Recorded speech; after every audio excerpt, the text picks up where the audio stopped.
Assalamualaikum warahmatullahi wabarakatuh. Waalaikumsalam warahmatullahi wabarakatuh.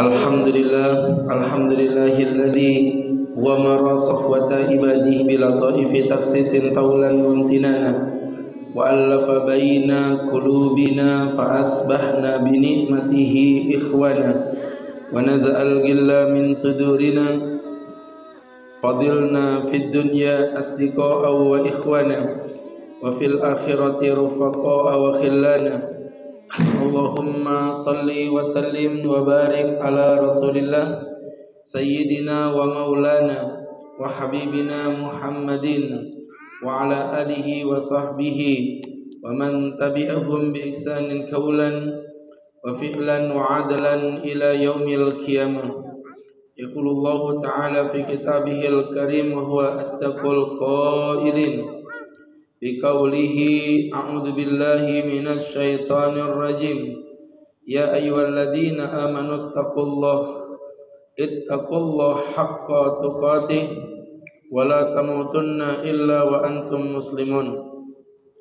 Wa yaqulu ayyudha ya ayyuhalladzina amanu ittaqullaha wa qulu qawlan sadida yuslih lakum a'malakum wa yaghfir lakum dhunubakum wa may yuti'illaha wa rasulahu faqad faza fawzan 'azima.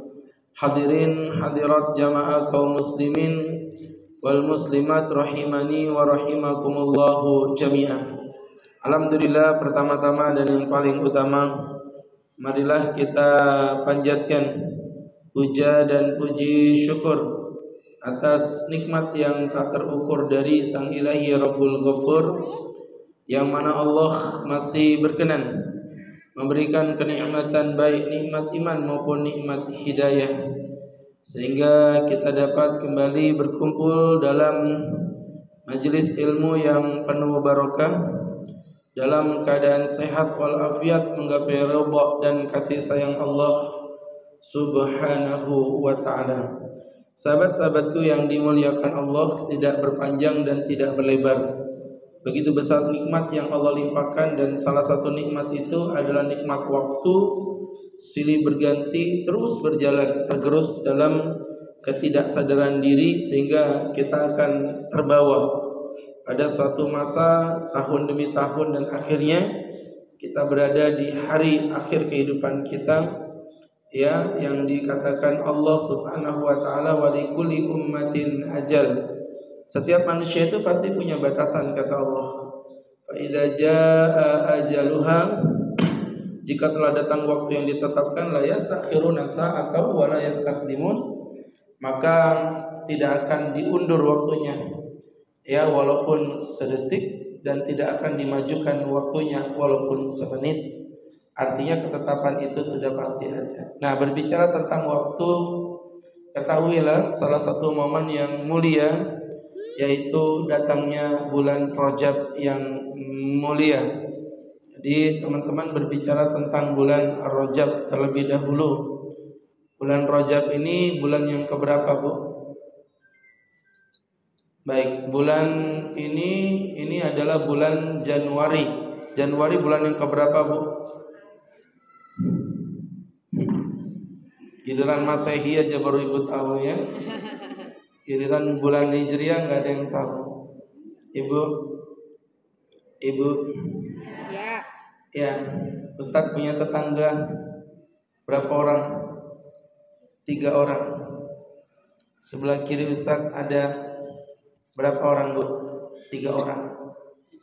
Ya, yang pertama namanya Musa. Jadi yang pertama namanya siapa, Bu? Musa. Ibu jawabnya yang ikhlas, ya. Jangan marah-marah begitu. Jadi Ustaz ulangin lagi, yang pertama namanya Musa. Nah, kemudian di sebelahnya Musa, ibu-ibu yang dimuliakan Allah Subhanahu wa ta'ala, itu ada namanya Roro. Ya, namanya siapa, Bu? Roro. Sebelahnya Roro ada Juju. Ini serius Ibu pada cengar-cengir begitu sih. Siapa tadi yang pertama? Musa. Yang kedua Roro. Yang ketiga ya paling ya, awas nanti saya tanya lagi. Yang sebelah kiri ini ada tetangga Ustadz kembar, namanya Rasha. Nah pojok sana agak-agak Arab namanya Zuzu. Ya Bu, sebelah kiri Ustadz siapa namanya Bu? Rasha. Nggak usah melet-melet gitu, biasa aja. Udah, hafalin ya. Nama tetangga Ustadz siapa tadi? Musa, Roro, Juju, Rasha, Zuzu.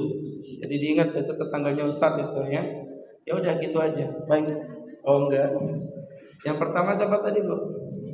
Musa itu Muharram, Safar. Roro itu Rabiul Awal, Rabiul Akhir. Kemudian Juju itu Jumadil Awal, Jumadil Akhir. Coba diurut Bu. Muharram, Safar, Rabiul Awal, Rabiul Akhir, Jumadil Awal, Jumadil Akhir. Sebelah kiri Ustaz siapa tadi? Rasha, Zuzu. Rasha yang pertama siapa Bu? Rajab, Sya'ban. Rasa yang kedua Bu, Ramadan, Syawal. Zuzu, Dzulqa'dah, Dzulhijjah. Ulangi, Rasa, Rajab, Sya'ban, Syawal. Masa habis Rajab, Syawal kapan puasanya? Rajab, Sya'ban, Ramadan, Syawal, Dzulqa'dah, Dzulhijjah. Dan dari awal langsung di singkatannya dulu. Musa, Roro, Juju, Rasha, Zuzu. Dan diurut. Muharram, Safar, Rabiul Awal, Rabiul Akhir, Jumadil Awal, Jumadil Akhir, Rajab, Sya'ban, Ramadan, Syawal, Dzulqa'dah. Selesai. Gitu aja dia dulu enggak apa-apa Bu. Baiklah. Nanti pulang-pulang ceritain suami Ibu itu. Mas, tetangganya Pak Ustadz itu namanya Musa. Roro, Juju. Nah, sebelah kirinya Mas itu kembar Mas, Rasa, Zuzu. Nah, kasih tahu suaminya. Kamu kok pintar deh? Loh, siapa dulu gurunya Mas? Ustadz kondang dilawan. Kondangan nikah maksudnya ya. Jadi teman-teman yang dimuliakan Allah. Jadi yang pertama untuk bulan Rajab keberadaannya, bulan Rajab berada pada nomor berapa Bu? 7 kan tadi, ini 6, terus ini kan Rajab tadi itu Rasha tadi ya. Berarti yang ke-7. Bulan Rajab adalah bulan yang ke-7, diapit di antara apa tadi? Jumadil Tsani dengan bulan Sya'ban. Kan tadi Jumadil Awal, Jumadil Akhir. Jumadil Akhir dengan Jumadil Tsani itu sama Bu ya. Rabiul Akhir dengan Rabiul Tsani itu sama. Biar Ibu enggak bingung, siapa tahu nanti dengar, "Loh kemarin Ustaz kok enggak ada ngomong Rabiul Tsani?" Rabiul Tsani itu Rabi yang kedua. Kalau Rabiul Awal itu Rabi yang pertama. Tapi kalau Ibu mau Rabiul Awal, Rabiul Akhir juga enggak apa-apa, sama aja, dua-duanya benar Bu ya. Baik teman-teman yang dimuliakan Allah. Berarti bulan Rajab itu terjepit di antara Jumadil Akhir dengan bulan Sya'ban.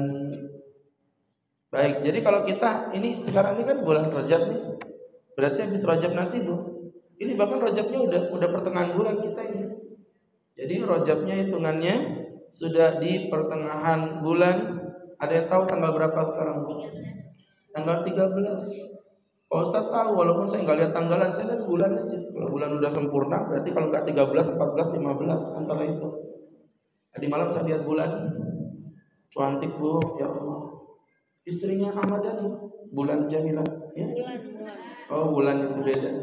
Jadi teman-teman yang berbahagia ini Rajab bulan yang ke-7. Jadi jelas itu ya. Baik. Kemudian yang kedua, setelah kita membahas tentang posisinya, keberadaannya, kedua makna Rajab. Dalam bahasa Arab Rajab itu diambil dari kata-kata rajibar rajulu rajaban, yaitu jika seseorang mendapatkan kemuliaan, itu disebut dengan rajaba, ar-rajul, telah mulialah seseorang. Maka di dalam artinya aja, kalau ditanya, "Tat, apakah Rajab ini bulan yang mulia?" Lawang artinya aja, Rajab itu sebenarnya adalah kemuliaan. Saya dulu punya teman orang-orang Tanzania. Ya, Tanzania itu orang Afrika, Bu ya. Teman saya gitu, Bu, levelnya internasional. Kalau ibu kan paling bagus perapatan, paling jauh treated.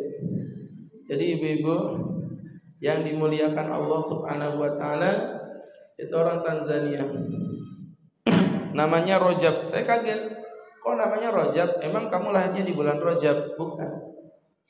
Saya lahirnya bukan di bulan Rajab, tapi orang tua kasih nama Rajab karena orang tua paham Rajab itu bahasa Arab dan artinya Rajab itu adalah kemuliaan. Ya. Ibu tebak saya lahir bulan apa, Bu? Bulan ini aja, bulan Masehinya aja. Bulan Agustus. Salah. Saya lahir bulan Desember. Loh, kok namanya Agus, Pak Ustadz? Itu serah mamaku lah, kok situ yang sewot. Orang mamaku yang ngelahirin, kok situ yang heboh itu. Jadi ibu-ibu, Ustadz kasih tahu ya, berkaitan dengan bulan sama kayak tadi belum saya jawab tadi ya. Nama Ustadz tadi kenapa dikasih nama Agus, itu karena ngefans dengan Agus Salim. Jadi awalnya dulu kakek ngasih nama Agus Salim, tapi kata bapak kalau semuanya kakek yang ngasih berarti aku nggak jadi bapaknya ini. Ya sudah, dari kakek ambil Agusnya, dari bapak ambil Khairul Hudanya. Jadi Agus, Khair paling terbaik, Huda ganteng. Jadi paling ganteng begitu ya? Oh bukan. Maksudnya Huda sebaik-baiknya petunjuk. Ya, itu ada lagunya, Bu. Huda yang mana? Huda yang mana? Huda yang putih yang abang sayang ya. Oh itu kuda, itu beda ya. Jadi teman-teman yang berbahagia, sama Rajab tadi artinya adalah mulia ya. Kenapa disebut bulan mulia? Perhatikan Bu, li ta'dhimi iyahu fil jahiliyati fil qitali, karena di zaman jahiliyah orang-orang memuliakan bulan ini. Saking mulianya mereka mengharamkan perang di dalamnya. Ya, enggak boleh perang. Kemudian memuliakannya dengan, ya mohon maaf, di zaman jahiliyah tentunya ada semacam pengagungan kepada dewa-dewa mereka. Ya, itu di zaman jahiliyah seperti itu. Jadi ini tentu menjadi pembelajaran untuk kita bersama. Rajab sendiri artinya adalah merupakan kemuliaan. Dan keberadaan bulannya udah kita bahas. Kemudian makna Rajabnya juga udah kita bahas. Dan ternyata Rajab ini mulianya bukan hanya di zamannya Rasulullah, tapi ternyata kemuliaan Rajab bahkan teman-teman yang berbahagia sudah terjadi di zamannya di zamannya pra kenabian, yaitu yang disebut dengan masa jahiliyah. Masya Allah ya, saking mulianya bulan ini Bu. Jadi gak cuma kayak Ramadan ini kan mulia di dalam Islam aja. Di zaman jahiliyah Ramadan bulan biasa, tapi di masa kenabian, pra kenabian, Rajab juga udah dimuliakan oleh orang-orang jahiliyah, dan ketepatan Rasulullah juga memuliakannya. Ya kita memuliakannya begitu ya. Itu poin yang kedua. Yang ketiga, bahwa Rajab adalah merupakan satu dari 4 bulan-bulan haram. Ini beberapa waktu yang lalu pernah saya jelasin, tapi mungkin untuk memperkuat kembali agar ibu lebih paham. Ya ibu-ibu yang berbahagia, Rajab adalah merupakan satu dari 4 bulan haram. Bulan haram itu dalilnya ada di dalam surat At-Taubah ayat yang ke-36 ya. Surah At-Taubah ayat yang ke-36. di mana Allah Subhanahu wa taala berfirman, A'udzu billahi minasy syaithanir rajim. Inna iddatasy syuhuri 'indallahi 12 syahra. Sesungguhnya perhitungan bulan di mata Allah itu ada 12 bulan. Jadi maksudnya Allah bilang bulan itu ada 12. Ibu belum mengerti belajar tentang ilmu ilmu sains. Tapi ternyata Nabi Muhammad seakan-akan sudah tahu begitu ya atas perintah Allah bahwa bulan itu memang ada 12. Fi kitabillah, bahkan itu ditetapkan di dalam kitab Allah. Yauma khalaqas samawati wal ard, sejak Allah menciptakan langit maupun bumi. Minna arba'atun hurum, dari 12 bulan itu ada 4 bulan yang mulia. Dzalikad dinul qayyim, itu adalah agama yang tegak. Fala tadlimu fihinna anfusakum, maka janganlah kamu mendolimi dirimu di bulan-bulan tersebut. Jadi artinya di surat Taubah ayat 36 telah ditetapkan ada 4 bulan-bulan yang haram. Ya, dan wasiat Allah jangan kamu berbuat aniaya di bulan-bulan tersebut. Nah, 4 bulan itu enggak disebut di Quran Pak Ustaz, enggak ada. Tapi disebutkan di dalam hadis sahih riwayat Bukhari Muslim dari Abi Bakrah.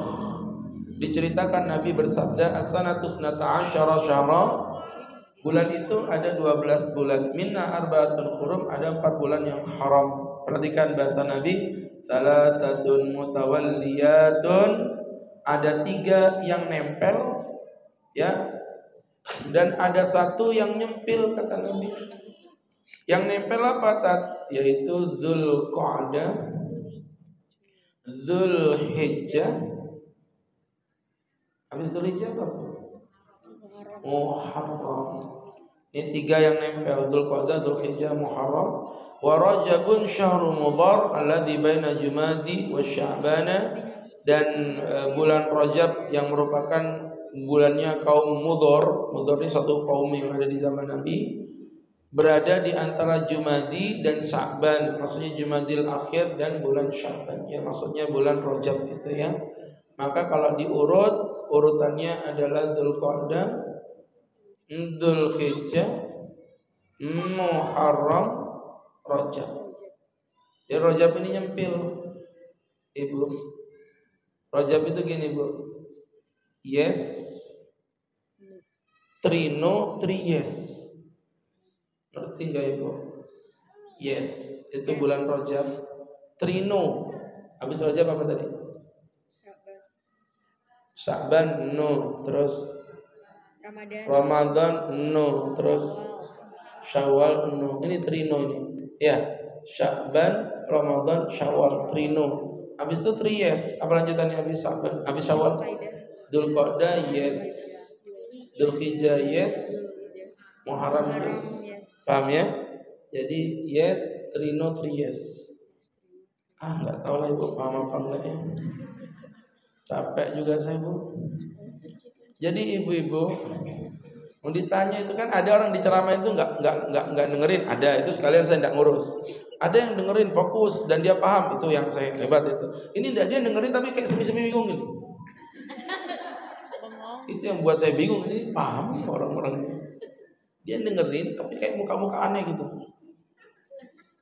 Jadi ibu-ibu yang dimuliakan Allah, Ibu ngaji di sini udah berapa tahun? Ada 6 tahun lebih, 10 tahun, 20 tahun sudah. Ingat Ustadz aja, Ustadz ceramah di sini dulu belum ada pengajian ini dulu. Pertama kali saya datang, saya ceramah ke sini tuh malah diundang TK waktu itu, bukan diundang ini. Yang dulu pertama kali diundang tuh TK, yang masih gelap gulita waktu itu ya. Iya, masih kecil gitu masjidnya, kecil. Di belakang ini ada tambak lele waktu itu. Saya masih ingat tahun berapa ya? Selama ibu ngaji sepanjang itu pernah nggak dikenalin bulan-bulan Hijriah? Pernah?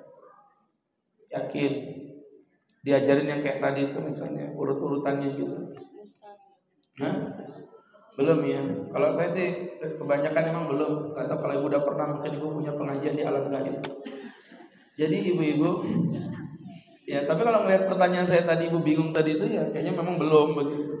Makanya kayak gini nih, maksud saya apa? Sesuatu yang kelihatannya nggak penting, padahal kita sebenarnya harus tahu itu. Iya, urut-urutan bulan Hijriah itu. Nggak usah jemaah. Saya wallahu alam ya, mudah-mudahan saya nggak suudon. Santri-santri itu ibu tanya belum tentu apa urutan bulan Hijriah, ya. Padahal kita ini harusnya menghafalkan itu. Dan saya hafal Hijriah lebih dulu daripada hafal Masehi, Bu. Saya masih itu dulu kebingungan, bedain September, Oktober, November, Desember tuh bingung saya dulu. Ya, jadi teman-teman memang harusnya kita mengenal bulan Hijriah. Baik, begitulah, terserah ibu mau paham apa enggak ya. Jadi kesimpulannya bulan haram, sebutin Bu diurut kayak tadi. Dzulqa'dah, Dzulhijjah, Muharram, Rajab. Baik, itulah bulan-bulan haram. Teman-teman yang dimuliakan Allah Subhanahu wa ta'ala, ini kenapa tak disebut dengan bulan-bulan haram? Al-Qadhi Abul Iyad mengatakan ada alasan-alasan kenapa bulan ini disebut dengan bulan-bulan haram. Karena namanya kan agak serem gitu ya, kok namanya haram sih Pak Ustaz? Iya, coba bulan makruh gitu aja ya.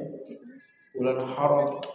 Al-Qadhi Abu Ya'la mengatakan ada dua makna. Kenapa disebut bulan haram? Yang pertama, karena di bulan ini diharamkan terjadinya peperangan oleh orang-orang jahiliyah. Ya, jadi artinya di bulan-bulan ini Allah mengharamkan peperangan. Dan orang-orang jahiliyah pun meyakini hal yang sama. Ya kecuali kalau kita diserang ya tentu kita akan bela diri ya.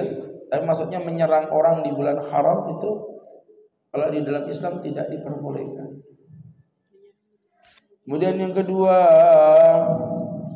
karena keharaman di bulan haram itu jauh lebih haram dibandingkan keharaman di bulan yang bukan bulan haram. Alah, terserah ibu lah. Saya ulangi lagi. Fokus Bu, fokus. Ibu jangan fokus pada ketampanan saya ya. Fokus pada pelajarannya. Kok wajahnya natap begitu sih? Ibu jangan fokus sama laki-laki yang ganteng, tapi laki-laki yang soleh. Karena laki-laki yang ganteng hanya membuat mata menatap, tapi laki-laki yang soleh akan membuat hati menetap.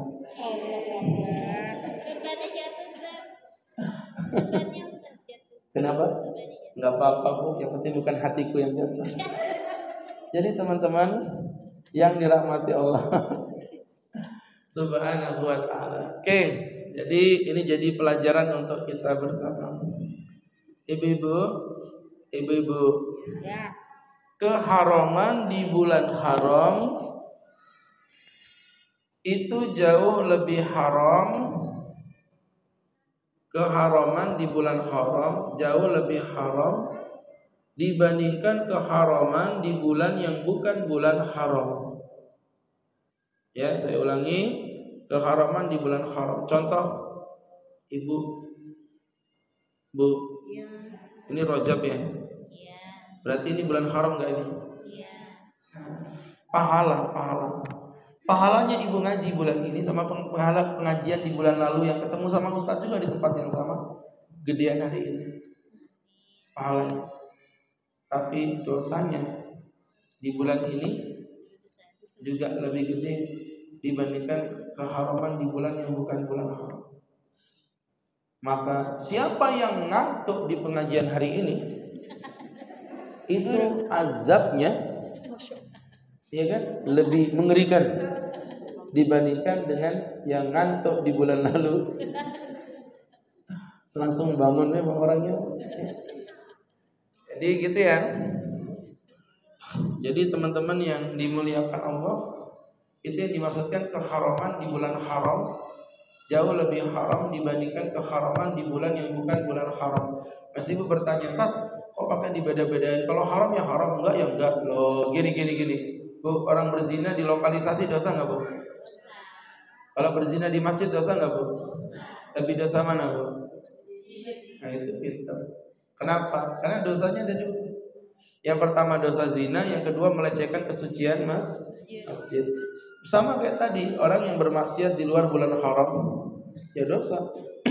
Tapi orang yang bermaksiat di bulan haram, maka keharamannya dua. Selain dia berdosa karena dosanya, yang kedua dia dosa karena dia melecehkan kesucian bulan haram. Dan ingat, bulan Rajab ini termasuk bulan yang haramnya lebih haram. Buatin Indomie malas, itu dosanya 2 kali lipat dari yang biasanya. Begitu ya, ibu-ibu yang berbahagia, suami udah mulai mendekat, menunjukkan tanda-tanda kiamat kubro. Mata memerah, hidung membengkak, gigi bertaring, ya kan? Maka ibu menolak, berarti keharamannya lebih haram. Itu maksudnya begitu ya. Jadi itu dua alasan tadi yang disampaikan oleh Al-Qadhi Abu Ya'la. Beliau mengatakan sedemikian. Al-Imam Ibnu Abbas memberikan nasihat juga. Allah mengkhususkan 4 bulan tersebut sebagai bulan haram, dianggap sebagai bulan yang suci. Melakukan kemaksiatan pada bulan tersebut dosanya akan lebih besar, dan amalan soleh yang dilakukan pun pahalanya akan lebih besar. Jadi teman-teman yang dimuliakan Allah. Nah, hebatnya ibu-ibu,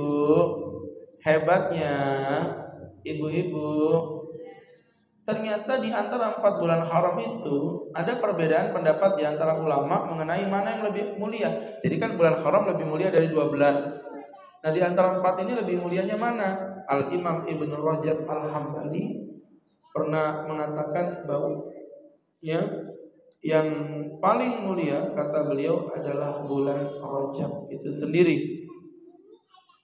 Ya, jadi teman-teman yang dimuliakan Allah Subhanahu wa taala, itu tentu menjadi pembelajaran untuk kita bersama ya, dari apa yang Ustaz jelaskan. Walaupun itu masih khilaf sih, bukan satu-satunya pendapatnya.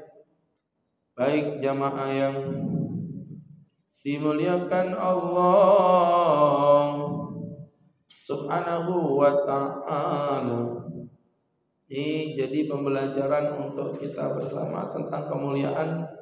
Dalam poin yang ketiga tadi saya sampaikan setelah menjelaskan posisi, kemudian definisi, dan yang ketiga ternyata Ustadz menjelaskan tadi bahwa ini termasuk bagian daripada bulan haram yang mulia. Baik, ibu-ibu yang berbahagia, kemudian pada poin yang keempat, anjuran memperbanyak amalan ibadah secara umum. Saya ulangin lagi, anjuran memperbanyak amal ibadah secara umum. Jadi maksudnya gimana, Pak? Nah, ini yang kemarin sempat kita diskusikan. Apakah ada amalan khusus di bulan Rajab? Saya pastikan tidak ada. Semua setelah dikaji oleh para ulama secara mendetail, tidak ada satu keutamaan pun yang khusus spesifik di bulan Rajab. Kita udah sepakati tadi bahwa bulan Rajab bulan yang mulia, yes. Bahkan tadi kita sampaikan ini termasuk bulan-bulan haram, yes. Bahkan di antara bulan haram ada pendapat yang mengatakan Rajab yang paling mulia, yes.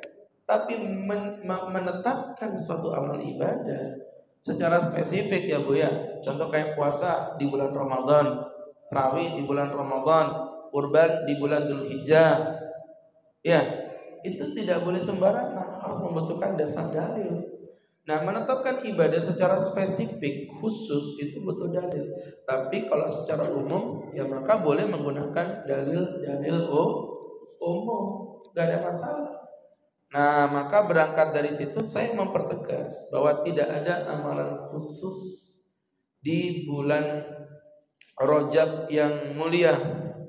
Ya teman-teman yang dimuliakan Allah, yang ada adalah meningkatkan amal salih secara umum dengan nilai pahala yang berbeda, itu betul. Jadi ibu tingkatkan, ibu up semangat ibu dalam beribadah di bulan Rajab ini.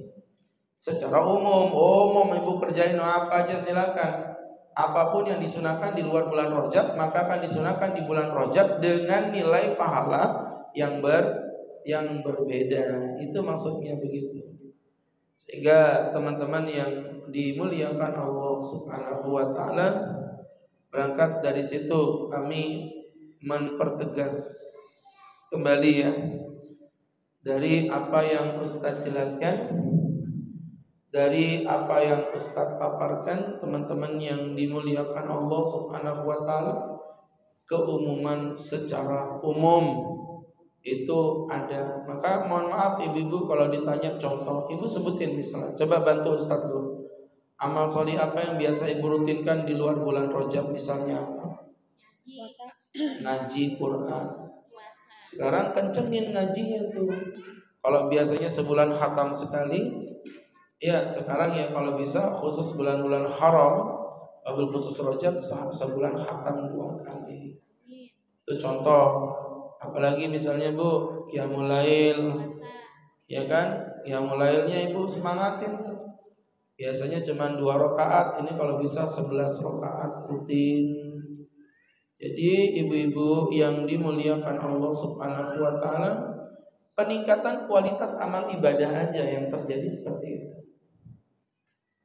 Dan jadi motivasi kayak gini, pengajian gini mestinya lebih semangat daripada ngaji di hari-hari non bulan haram mestinya. Cuman ya karena kita mungkin tidak tahu tentang keutamaan bulan haram, jadinya ogah-ogahan. Ya, ini ada pengajian dimanapun diikuti, ya Bu. Insyaallah di mana-mana ada pengajian. Apalagi dekat-dekat musim pemilu gini banyak pengajian. Dadakan muncul. Ya Bu, yang dulunya nggak ada tiba-tiba muncul aja. Seragamnya kuning-kuning, merah-merah, biru-biru gitu. Saya udah tahu itu. Ya teman-teman yang berbahagia, yang dimuliakan Allah Subhanahu wa taala. Nanti juga mumpung saya ingat itu pekan depan Bu ya, berarti ya hari Selasa malam Rabu tanggal 30, buat ibu-ibu yang berkenan hadir silakan datang ba'da sholat isya di Masjid Baitul Aman Polres. Ba'da sholat isya itu ada pengajian MIQ. Senin. Hari Senin. Ya nggak apa-apa, maksudnya beliau memang kan kita datangkan dari hari Senin. Itu yang datangkan kita juga. Kemudian kan biar beliau bermanfaat 3 hari biar nggak nganggur, kita share kegiatan. Gak apa-apa, di sininya Senin tetap diikuti maksudnya. Nah, Selasanya ikut di sana. Bedanya kalau di sini kan cuma Ustadz Ridho sendirian. Kalau di sana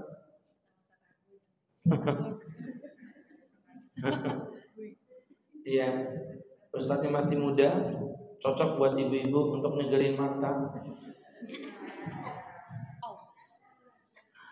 Ustadznya ya masih muda, ganteng, masih muda ya.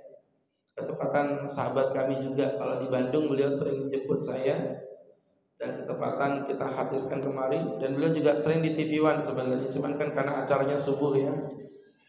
Jadi nggak terlalu kita perhatiin, tapi beliau sering muncul di TV juga. Ustadz Ridho Febrian namanya. Ya, memang pagi-pagi minum sekoteng. Mana cakepnya ini ibu. Ulangi lagi. Pagi-pagi minum sekoteng. Minumnya bareng kuyang. Nggak jadi Ustadz Ridho yang paling ganteng, tapi Ustadz Agus yang paling disayang. Jadi teman-teman, ibu-ibu itu hiburannya kalau muka udah kalah jelek begitu Bu ya. Jadi nanti di sana juga hadir. Kalau yang di sana tablik akbar.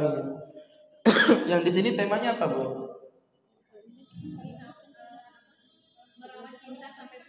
Oh, Merawat Cinta Sampai Surga. Itu memang anunya beliau, maksudnya bidangnya beliau di situ.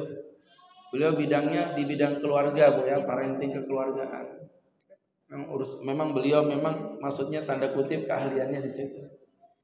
Nah, nanti kalau di MIQ temanya cintaku bertahan karena bertuhan. Apa sih cintaku Ya. bertahan? Kenapa, Bu?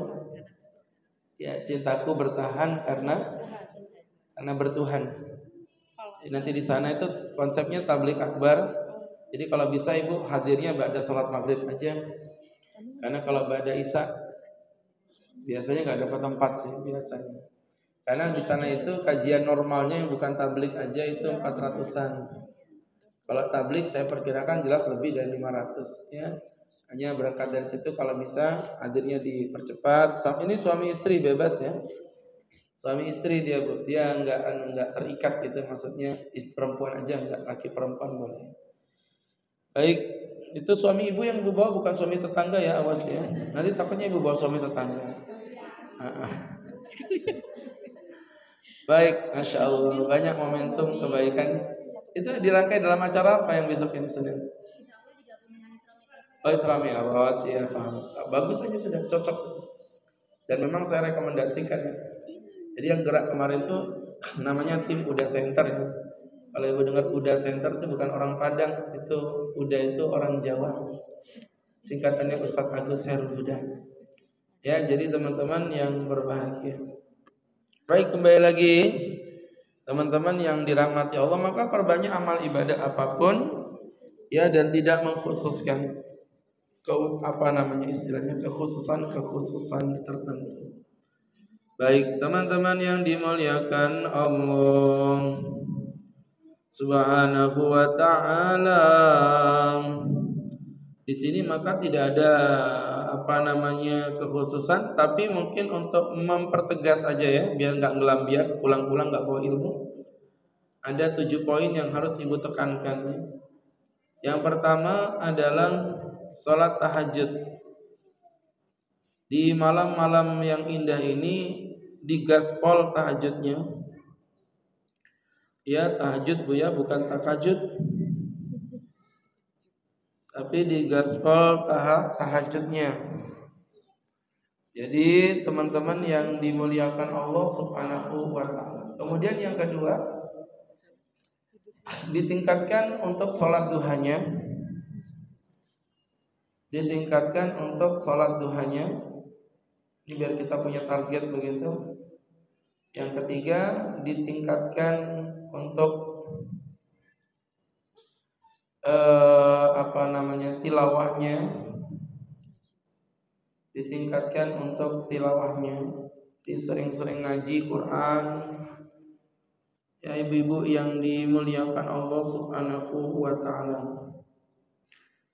Kemudian berikutnya yang ketiga, yang keempat, ditingkatkan sedekahnya. Ditingkatkan sedekahnya. Dan yang kelima, ditingkatkan zikirnya. Ini saya sebutkan ini sekali lagi tidak ada niatan mengkhususkan, tapi lebih pada mengarahkan ibu-ibu biar gak gelambiar. Intinya 5 poin itu kita jadikan target dulu ya. Ibu pegang 5 poin tadi, insya Allah akan menjadi item yang sempurna. Ya.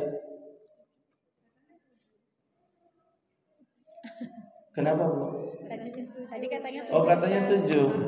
Baru Ya sudah ditambahin 2 lagi, kita aja susah amat. Maksud saya targetnya ya, targetnya ada 5 poinnya. Tapi kalau ibu mau ditambahin boleh. Ini kan saya maksudnya ngarahkan ibu biar ibu terarah aja, bukan mengkhususkan loh, sudah saya bilang dari awal loh ya.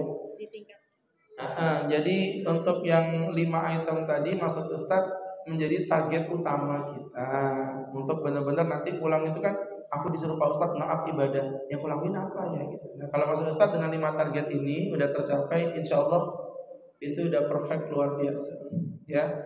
Yang penting sholat malam ya, sholat duhanya dikencengin, kemudian tadi apa Bu, tilawahnya, kemudian sedekahnya dan zikirnya. Adapun beberapa zikir yang mungkin bisa ibu ulang-ulang, bisa dibaca doa Allahumma barik lana fima razaqtana Itu doa makan.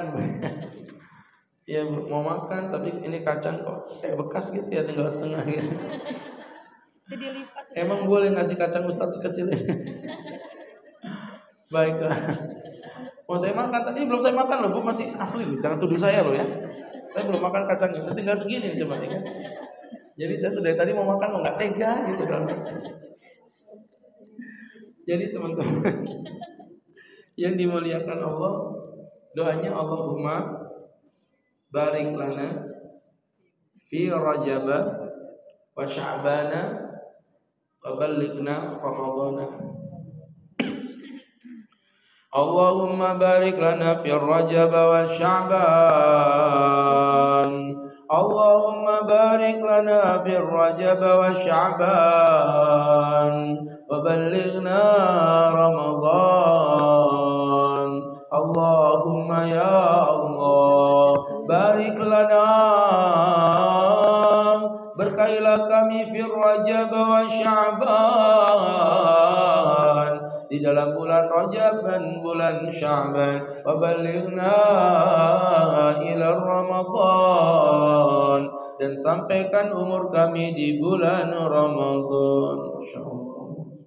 Ya, jadi minta keberkahan di bulan Rajab maupun di bulan Sya'ban. Walaupun ibu-ibu yang dirahmati Allah, beberapa ulama mengkritisi juga doa ini dengan mengatakan tidak sahih. Tapi ya seperti yang tadi saya bilang, ini hanya merupakan amalan doa ya. Kita berdoa kepada Allah Subhanahu wa taala. Ala kulli hal, beberapa hal yang patut diperhatikan dalam kaitan bulan Rajab itu sendiri. Yang pertama adalah tidak ada sholat khusus di bulan Rajab. Dengan mengatakan, mohon maaf Bu ya, biasanya ada istilah sholat raghaib, yaitu dengan melakukan sholat Jumat pertama di bulan Rajab sebanyak 12 rakaat antara maghrib dengan isya. Ini kami mempertegas sholat ini tidak ada, wallahu a'lam bishawab. Ya, yaitu sholat raghaib yang biasa dilakukan di malam Jumat pertama di bulan Rajab. Biasanya ada beberapa orang yang mengamalkan antara maghrib dengan isya sebanyak 12 rakaat. Nah, yang seperti ini kita nggak setuju kalau yang begitu. Jadi tidak ada sholat khusus. Makanya ulama besar dari kalangan madzhab Syafi'i yaitu Imam An-Nawawi mengatakan as-sholatul ma'ruf bi sholatir raghaib, sholat yang dikenal dengan sholat raghaib. Wa hiya 12 rakaatan, yaitu salat 12 rakaat, tusolli bainal maghrib wal isya, dilakukan antara maghrib dengan isya, lailata awali Jum'ah, di malam pertama malam Jumat, fi Rajab, di bulan Rajab. Ini teman-teman yang berbahagia adalah kata beliau, kata Imam An-Nawawi rahimahullah, bid'atun wa munkaratun, adalah perkara bid'ah dan perkara yang bersifat mungkar. Ya, jadi artinya tidak diperbolehkannya. Ini merupakan mazhab Imam Syafi'i. Baik teman-teman yang dimuliakan Allah Subhanahu wa taala, itu poin yang pertama. Yang kedua, apakah boleh kita melakukan puasa Rajab? Memperbanyak puasa di bulan Rajab boleh. Memperbanyak puasa di bulan Rajab boleh, tapi berpuasa Rajab tidak boleh. Apa itu maksudnya Pak Ustadz? Bedanya apa ya? Bedanya, kalau puasa Rajab, ibu meyakini ada sebuah puasa yang namanya puasa Rajab dengan aturan tertentu, dan itu tidak dicontohkan oleh Rasulullah SAW. Tapi kalau ibu memperbanyak puasa di bulan Rajab, ya ibu perbanyak aja puasa, makin ngegas makin banyak. Kalau biasanya puasa sebulan cuman Ayyamul Bid, sekarang puasanya Senin Kamis Pak Ustaz. Kalau sekarang biasanya Senin Kamis, malah saya genjot jadi puasa Daud Pak Ustaz. Bahkan kalau ibu misalnya mau full 1 bulan full, ya silakan, gak apa-apa. Itu judulnya memperbanyak puasa di bulan Rajab.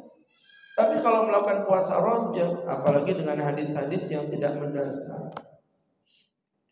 Kalau udah di bulan Rajab itu selalu keluar tuh di WA itu muncul, Barang siapa berpuasa di bulan Rajab tanggal sekian maka begini-begini. Barang siapa berpuasa di tanggal 2 maka dia akan begitu-begitu. Barang siapa berpuasa di tanggal 3 maka begini-begitu. Barang siapa yang bu barang sapa? Barang bojomu Bu, nanti enggak kasih jawaban. Paling barang bojomu. Ya Bu, enggak ada. Yang lebih geli itu saya dengar gitu. Di bawah itu ada tulisan, barang siapa yang menebarkan WhatsApp ini kepada 10 orang temanmu di grup, maka hidupmu bahagia. Kalau kamu tidak menyebarkannya, kamu akan tertimpa musibah. Waspadalah, aku sudah mencobanya dan merasakannya. Pernah dengar gitu? Itu kalau bahasa Jermannya meramput. Tahu meramput? Ngawur itu Bu. Gak ada ya Bu ya. Di ibu yang dirahmati Allah Subhanahu wa ta'ala. Ini tentu menjadi pelajaran bagi kita bersama dari apa yang Ustaz jelaskan tadi. Sahabat-sahabatku yang dimuliakan Allah. Jadi sekali lagi teman-teman yang dimuliakan Allah Subhanahu wa ta'ala, karena tidak merujuk pada dasar dalil secara spesifik ya otomatis puasa Rajab sekali lagi tidak ada. Begitu ya. Tapi memperbanyak puasa di bulan Rajab boleh. Kemudian momen-momen yang terjadi, yang pertama adalah merayakan daripada Isra wal Mi'raj baginda Rasulullah sallallahu alaihi wasallam. Ya, merayakan Isra wal Mi'raj. Ada yang bilang ini perbuatan yang sia-sia Pak Ustaz. Ya, enggak apa-apa.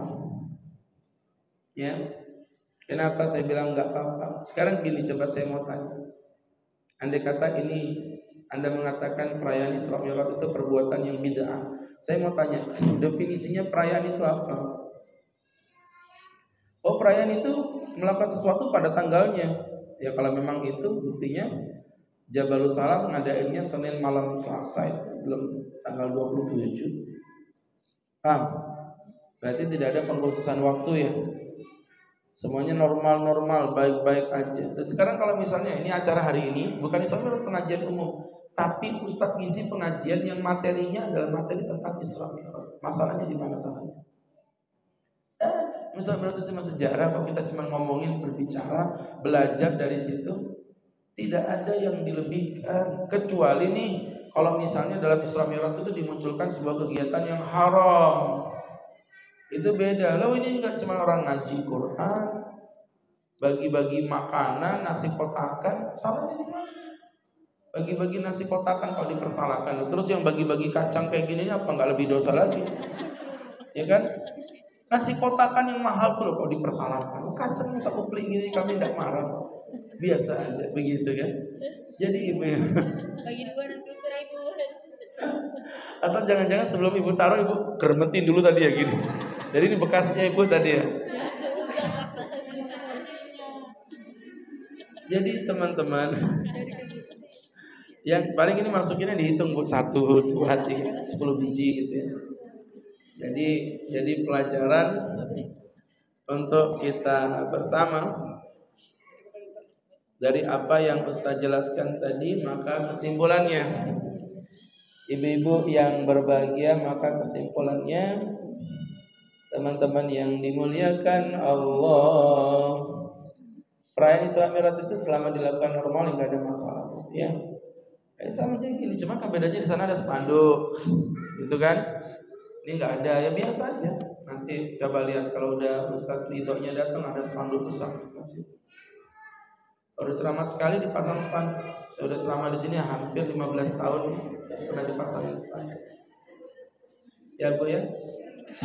Dapat malah mukanya bayangannya hantu penampakan ini. Jadi teman-teman, ya mestinya itu ada ustaz untuk balik papan yang lebih baik sih. Coblos ya.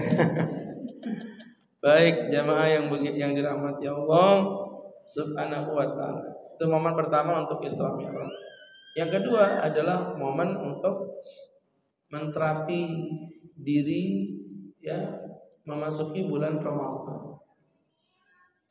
Makanya tadi kan dalam doa Nabi kalau Ibu perhatikan tadi. Allahumma barik lana fi Rajab wa Sya'ban. Ya Allah berkahi kami di bulan Rajab dan juga di bulan Sya'ban. Wa ballighna ila Ramadan. Dan sampaikan umurku ke bulan Ramadan. Jadi artinya waktu Nabi ngomong Rajab dan bulan Sya'ban, berarti kan Nabi Muhammad berada di bulan Rajab atau di bulan Sya'ban.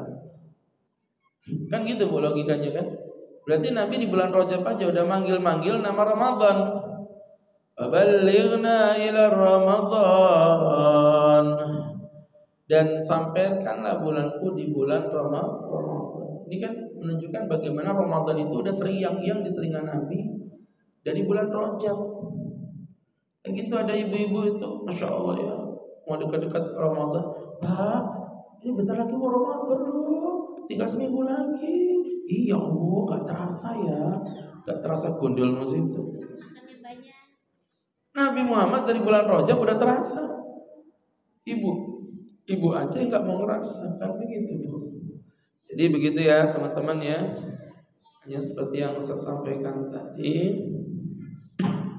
Teman-teman yang dirahmati Allah Subhanahu wa taala, ini tentu menjadi pembelajaran untuk kita bersama bahwa persiapan tarikh Ramadannya versi Nabi. Kalau kita kan tarikh Ramadan itu kebanyakan di bulan Sya'ban ya. Kalau bagi Nabi Muhammad itu di bulan Rajab sudah teriang-iang. Yang keindahan daripada Ramadan itu sendiri. Baik teman-teman yang berbahagia, itu ya berbicara tentang pernak-pernik daripada bulan Ramadan. Mudah-mudahan ini betul-betul bisa menjadi pembelajaran untuk kita bersama, dan semoga Allah memberkahi kita. Baik jamaah yang dimuliakan Allah Subhanahu wa taala, tafadhol. Seperti biasa kita akan open di sesi yang kedua ya, yaitu sesi tanya jawab. Kami persilakan buat teman-teman yang mau bertanya.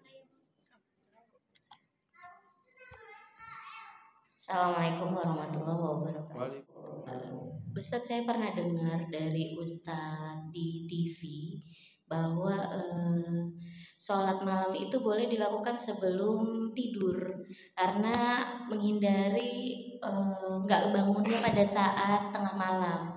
Itu boleh nggak Ustadz? Soalnya saya kan selalu minum obat, jadi tidurnya tuh sampai pagi gitu. Jadi sebelum tidur saya sholat dulu, tapi niatnya sholat tahajud gitu. Boleh kalau Ustadz seperti itu? Gini Bu, Ibu ngomongnya sholat qiyamul lail ya. Qiyamul lail itu kan sifatnya umum. Ya, saya ulangi lagi, qiyamul lail, sholat malam itu dia sifatnya umum.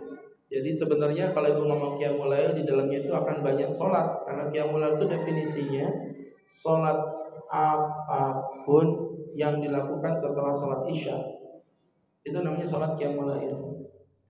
Jadi mohon maaf, kalau yang disampaikan itu sih yang saya pahami bukan tahajud, itu adalah sholat witir. Itu ada hadisnya kalau itu. Nabi SAW mengatakan, man khafa minkum ala yastaiqidil qiyam, barang siapa yang takut tidak bisa bangun tidur di pagi hari, fal yutir qabla ayyana, maka berwitirlah sebelum tidur. Itu ada dalilnya begitu, maka berwitirlah sebelum tidur. Tapi kalau Ibu bawa lari ke tahajud, kalau menurut saya kurang pas, karena tahajud itu arti tahajud aja itu bangun tidur. Jadi bahasa Arabnya bangun tidur itu at-tahajud, tahajud maksudnya. Jadi berangkat dari situ, yang Ibu maksudkan tadi qiyamul lail apa? Kalau qiyamul lail maksudnya sholat witir, betul, memang sholat witir boleh dilakukan sebelum tidur. Tapi kalau tahajud tentunya tidak, karena tahajud itu definisinya adalah sholat qiyamul lail yang dilakukan setelah bangun tidur. Kalau witir boleh, dan witir itu termasuk qiyamul lail. Iya betul. Qiyamul lail itu nggak ada syarat harus bangun tidur, tahajud yang harus bangun tidur. Begitu ya. Wallahu a'lam bishawab. Ada yang lain?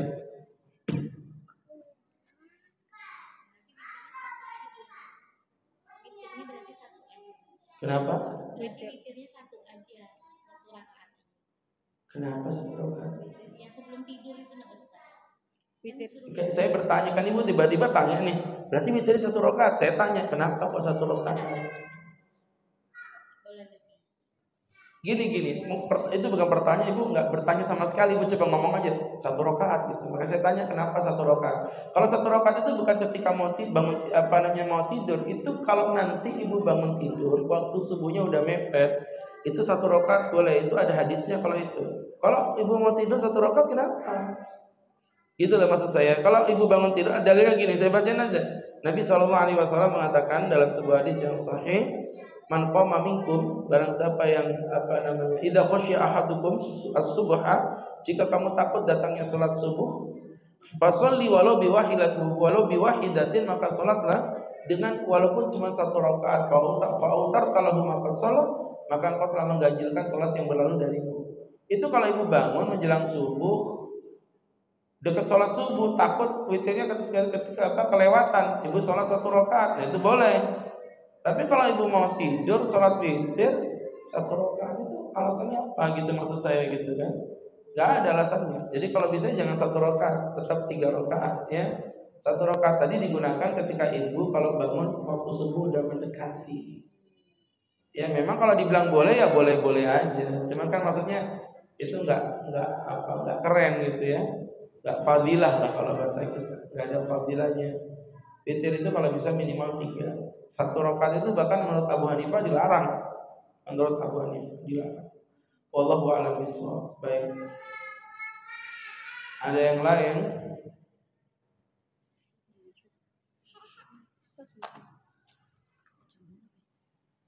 Yang buat berdiri. Assalamualaikum warahmatullahi wabarakatuh.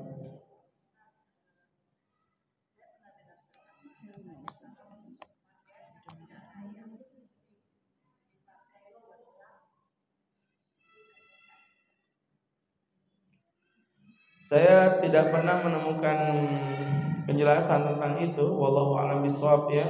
Pakaian bekas tidak boleh dijadikan sebagai lap. Wallahu a'lam. Kalau dari sisi adab mungkin saya setuju. Kalau dari sisi adab ya, etikanya baju bekas jangan dibuat lap-lap, agak sopan gitu. Itu boleh. Kalau adab itu kan sesuatu yang pakai perasaan, Bu ya.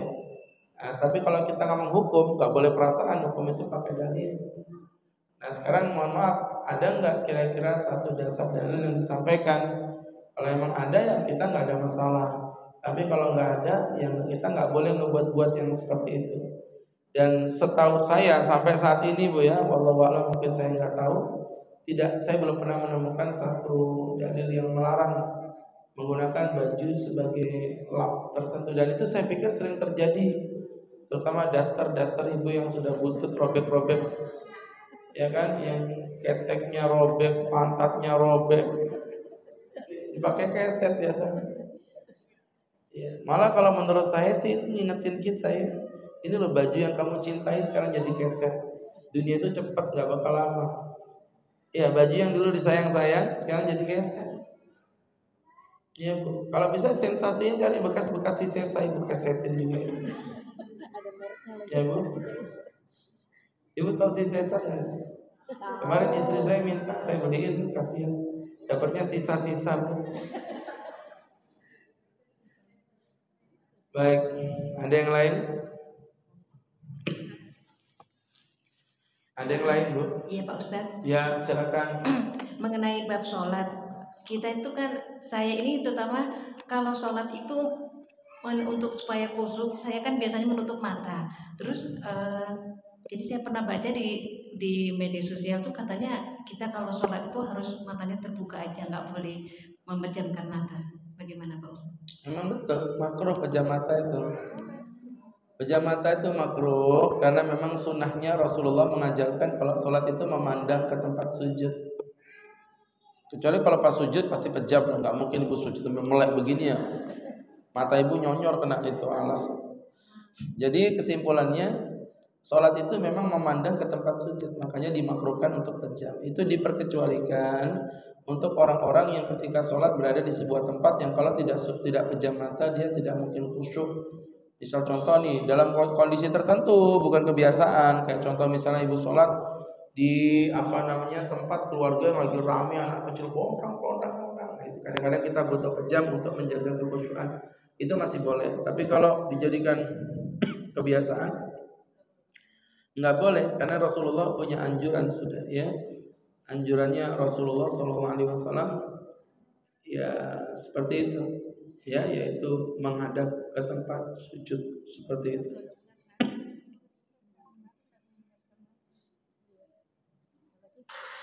Silakan ibu-ibu kalau ada yang mau bertanya.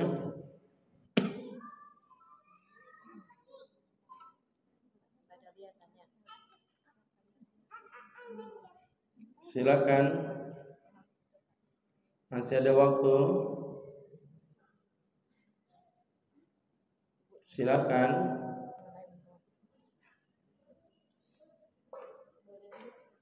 Di luar tema boleh. Saya ini kurang ilmu, Ustadz. Jadi gini, saya punya dendam dengan bapak saya karena rumah yang saya bangun, yang buat orang tua, ternyata dijual pada beliau gitu. Tanpa sepengetahuan saya, setelah saya dapat mimpi, saya nanya, apakah benar? Nggak ada yang ngasih tahu sama sekali. Apakah benar rumah itu dijual? Akhirnya saya tahu rumah itu dijual dan saya kena sakit gitu. Ada hikmahnya sih. Cuma bagaimana ini supaya di hati saya ini ikhlas dengan perbuatan beliau gitu. Karena dulu saya juga pernah nabung uang buat haji beliau. Ternyata uang itu dipakai juga buat yang lain, dan sekarang kejadian rumah yang saya bangun buat beliau, buat orang tua, ternyata dijual. Gimana Ustadz supaya hati saya ini tenang gitu, jadi sakit saya ini hilang gitu. Terima kasih. Sama-sama. Baik, saya pertegas kembali, tadi itu bapaknya ya yang dimaksudkan. Baik, jadi gini teman-teman ya, ini uniknya kita bermuamalah dengan orang tua itu tidak bisa disamakan dengan bermuamalah kepada selain orang tua, di mana kesalahan orang tua di mata Allah itu tetap benar selama kesalahannya tidak melanggar syariat. Contoh, di musim pandemi lagi gawat-gawatnya, ibu kita nyuruh kita pulang ke kampung. Saya bilang pulang. Apakah orang tua salah? Salah. Pandemi kok suruh keluar kota itu gimana? Salah orang tua. Tapi kalau itu permintaan orang tua, iyain aja. Begitu maksud saya. Jadi ada momen dia salah tapi tetap benar kalau tidak melanggar syariat. Nah, beda kalau melanggar syariat. Ya, misal contoh, dia nyuruh ibu untuk buka hijab. Nah, buka jilbab. Tidak, Bapak. Buka jilbab. Tidak. Buka, Bapak. Ini melanggar syariat. Loh, kamu kan laki-laki. Astagfirullah. Ternyata salah. Khilaf. Ya. Jadi ibu-ibu yang berbahagia, yang dimuliakan Allah Subhanahu wa ta'ala. Nah, dalam kaitan ini, kalau sesuai dengan cerita yang ibu sampaikan loh ya, saya nggak nambah, nggak ngurangi. Memang posisi orang tua ibu tadi salah, posisi bapaknya salah, karena menjual rumah yang sebenarnya ibu tabung untuk memberi rumah itu kepada orang tua. Itu harusnya nggak boleh dijual, harusnya. Tapi ya begitu, kesalahan ini ternyata kalau menurut saya, mohon maaf, tetap bukan merupakan kesalahan yang diperbolehkan kita untuk melawannya. Jadi poin ini penting untuk ibu ketahui dulu, biar ibu paham oh poinnya begini ya, gitu. Satu, ya udah berarti memang bapak nggak salah. Dengan kata-kata bapak nggak salah, berarti ya udah kita nggak usah terlalu, mohon maaf ya, terbawa pada perasaan, pada beban untuk merasa didolimi, bla bla bla. Ya, anggap aja ini sebagai balas budi kita, jasa kita kepada dia. Ya, satu. Jadi artinya kita udah tahu bahwa beliau nggak salah, itu insya Allah udah memulai meringankan beban kita.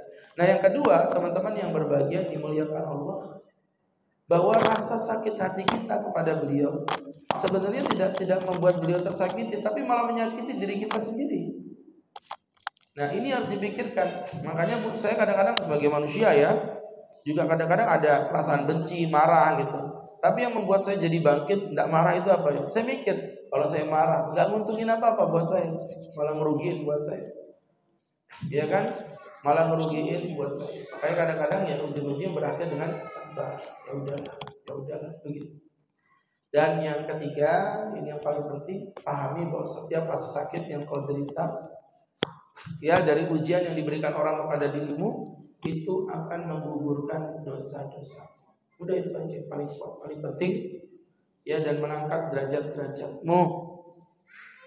Kata Rasulullah, wa ma min muslimin yushaqu syauqah, ma min muslimin, dan tidak seorang muslim tertimpa musibah, perasaan bimbang, sedih, sakit, hatta bi syauqatin wahidatin, walaupun dengan satu duri yang menancap di dinding kakinya.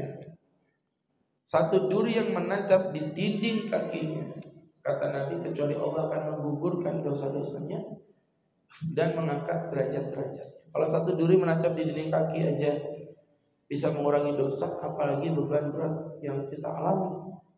Ya Allah Pak Ustadz, saya nabung mati-matian, saya nabung Pak Ustadz beratus-ratus juta supaya Bapak bisa punya rumah, ternyata dijual. Sakit hati saya Pak Ustadz. Nah, rasa sakit yang kau alami itu, semakin gede rasa sakitnya, semakin gede juga dosa yang digugurkan. Dengan begitu insya Allah akan lebih meringankan beban sakit yang ada di hati kita. Baik teman-teman yang dimuliakan Allah Subhanahu wa Ta'ala, tidak memperpanjang ya, kita ceramah sesuai dengan jumlah konsumsi yang ada. Jadi kalau penuh ya mungkin sampai jam 11:30 bisa, tapi karena kacangnya cuma setengah ya kita pengajian sampai sekian aja lah. Oh, lama-lama ya. Jadi teman-teman, semoga Allah memberkahi kita. Ya, semoga Allah mencintai kita dan memasukkan kita ke dalam surga. Baik, kita cukupi dengan berdoa. Amin amin hamdulillah rabbil alamin hamdan wa fi ni'amahu wa yukafi mazidah. Ya Rabbana lakal hamdu kama yanbaghi li jalali wajhika wa 'azimi sultanik. Allahumma salli wa sallim wa barik ala rasulika sayyidina Muhammadin fil awwalin wal akhirin wa fi kulli waqtin wa hin wa fil mala'il a'la ila yaumiddin. Ighfir dhunubana wastur uyubana wa nawwir qulubana wajana bi nuril iman, la tada' lana dhanban illa ghafarta wa la aiban illa satarta wa la hajatan illa adaita wa la amman illa farajta. Rabbana atina fid dunya hasanah wa fil akhirati hasanah wa qina adzaban nar. Rabbana wa sallallahu ala sayyidina Muhammadin nabiyil ummi wa ala alihi wa sahbihi wa sallam. Warzuqna lawal mutaba'atin zahiran wa batinan ya arhamar rahimin. Bi fadli subhanaka rabbika rabbil izzati amma yasifun. Salamun alal mursalin walhamdulillahi rabbil alamin. Terima kasih, semoga bermanfaat. Billahi taufik wal hidayah. Assalamualaikum warahmatullahi wabarakatuh. Waalaikumsalam warahmatullahi wabarakatuh.